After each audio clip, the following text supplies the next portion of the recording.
Hello everyone, very warm welcome to my YouTube channel Life Sciences and I'm your friend Supriya.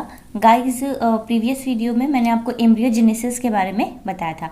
अब हम इस video में जो भी जीन्स इन्वॉल्व होती है एम्ब्रियोजेनेसिस में उसके बारे में पढ़ेंगे और उनके म्यूटेशन केसेस भी पढ़ेंगे कि जीन्स में म्यूटेशन होता है तो प्लांट्स के डेवलपमेंट में कौन कौन सी दिक्कत आती है। आई होप कि आप प्रीवियस वीडियो देख के आए होंगे, उसमें मैंने बहुत ही इंपॉर्टेंट टॉपिक जो भी एम्ब्रियोजेनेसिस में डिफरेंट स्टेज इन्वॉल्व होती हैं उनके बारे में पढ़ाया था।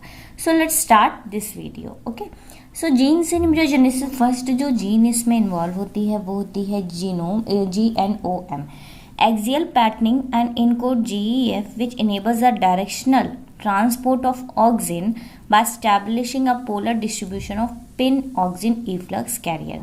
तो यहाँ पे क्या बोला गया है कि ये जो जीन है वो किसके लिए रिस्पॉन्सिबल है। ऑक्सिन जो कि एक प्लांट हार्मोन है, ऑक्सिन जो पोलर ट्रांसपोर्ट करता है जिसमें वो रूट के फॉर्मेशन में हेल्प करता है, कॉटिलिडन्स के फॉर्मेशन में हेल्प करता है, उसी की बात यहाँ पे बोली गई है कि ये जो जीन होता है वो ऑक्सिन के पिन प्रोटीन में हेल्प करता है पोलर डिस्ट्रीब्यूशन में, ताकि प्लांट्स में रूट का और कॉटिलिडन्स का ग्रोथ हो सके। अब क्या बोला गया कि अगर इस जीन में म्यूटेशन हो जाता है, इन केस इस जीन में म्यूटेशन हो जाता है तो seedlings homozygous for mutation in the GNOM gene lack both root and cotyledons. अगर इस जीन में म्यूटेशन हो जाता है तो रूट और कॉटिलिडन्स दोनों ही प्लांट्स में प्रेजेंट नहीं होंगे, उनका डेवलपमेंट नहीं होगा। In the most extreme mutants, genome embryos are spherical and lack axial polarity entirely and hence no establishment of axial polarity। क्या बोला गया कि अगर म्यूटेंट हो जाता है, बहुत ही ज़्यादा एक्सट्रीम म्यूटेंट हो जाता है तो जो है एम्ब्रियो में सिर्फ और सिर्फ एम्ब्रियो जो है वो स्फेरिकल स्ट्रक्चर का फॉर्मेशन जो है वो ले लेगा। तो ये एक तरह से प्लांट का एक रफली डायग्राम है जिसमें ये इसकी बात बोली गई थी एपिकल सेल्स की, this one is basal cells. So यहाँ पे अगर इसमें प्लांट में म्यूटेशन हो जाता है, ये किसके लिए, जो जीन जो है वो कॉटिलिडन्स के लिए, ये कॉटिलिडन है और ये क्या है, रूट पोर्शन है, तो इसमें के लिए रिस्पॉन्सिबल होता है। तो अगर जीन में म्यूटेशन हो जाता है तो प्लांट का डेवलपमेंट कुछ इस तरह से हो जाएगा, मीन्स वो स्फेरिकल फेस में शेप में जो है वो डेवलप हो जाएगा। तो ये पहला जीन जो है वो एम्ब्रियोजेनेसिस में इन्वॉल्व होता है। नेक्स्ट आ जाता है मोनोपटेरस, इनकोड ARF जो कि ऑक्सिन रिस्पॉन्स ट्रांसक्रिप्शन फैक्टर होता है, primary roots hypocotyl vascular tissue formation में हेल्प करता है। तो ये जो ARF होता है ये प्राइमरी टिश्यू के फॉर्मेशन में, हाइपोकोटाइल और वेस्कुलर टिश्यू के फॉर्मेशन में हेल्प करता है। ठीक है, मोनोपटेरस जीन इसको इनकोड करता है ARF को, और ARF का ये सारा फंक्शन होता है।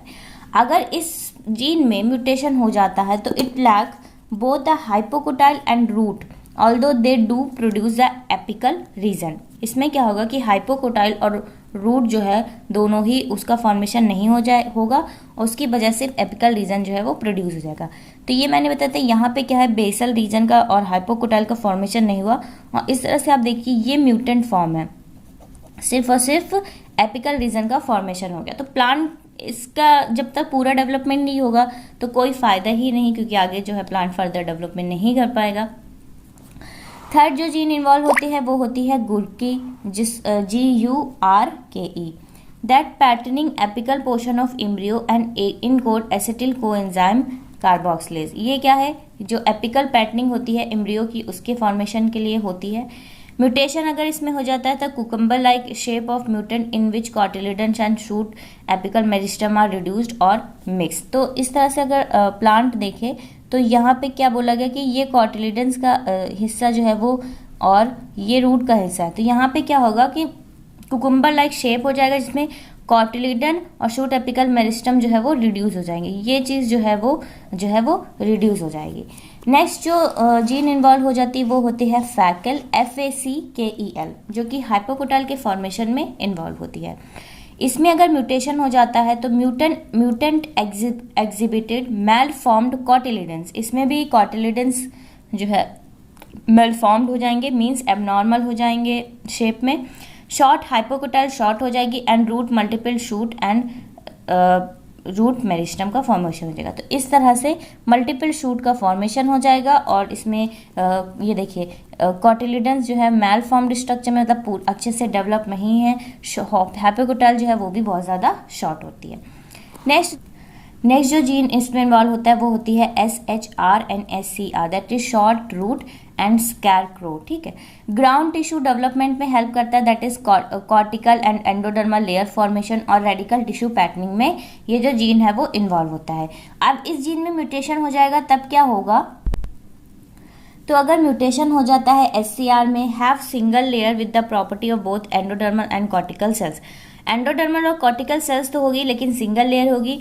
SHR में म्यूटेशन हो जाता है तो have single layer of cortical cells and lack, इसमें क्या होगा, एंडोडर्मल सेल जो है वो लैग हो जाएगा, यानी कि कैस्पेरियन ट्रिप्स का प्लांट में डेवलपमेंट नहीं होगा।